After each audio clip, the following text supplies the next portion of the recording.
Sebuah ledakan terdengar di Kiev dan kota-kota lain di Ukraina pada Senin 26 Agustus 2024 dini hari waktu setempat. Perdana Menteri Ukraina, Denis Shmyhal mengatakan total 15 wilayah telah diserang. Infrastruktur energi sekali lagi menjadi sasaran teroris Rusia, ungkapnya dikutip dari Kiev Independent. Sayangnya ada kerusakan di sejumlah wilayah, sambungnya. Kota-kota lain di Ukraina yang terkena serangan ledakan meliputi kota Kharkiv, Provinsi Odessa, Vinnytsia, Zaporizhia, Kremenchuk, Dnipro, Khmelnytskyi, Koprivsky, dan Kryvyi Rih, serta di Oblast Lviv, Rivne, dan Ivano-Frankivsk. Ledakan itu diketahui berasal dari serangan rudal dan pesawat tak berawak yang diluncurkan oleh Rusia.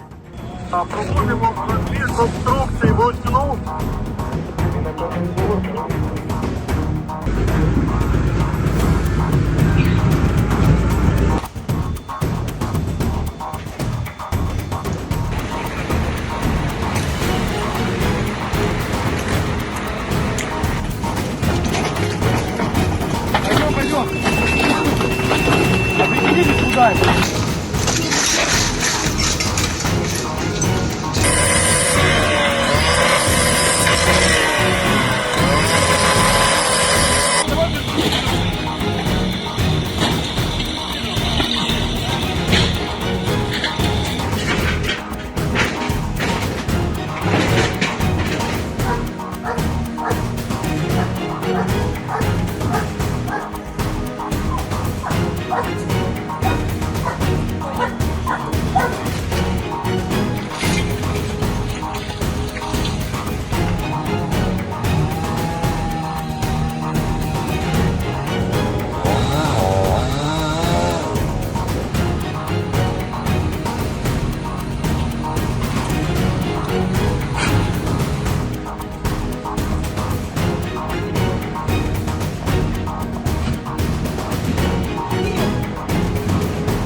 Download Tribun X sekarang, menghadirkan lokal menjadi Indonesia.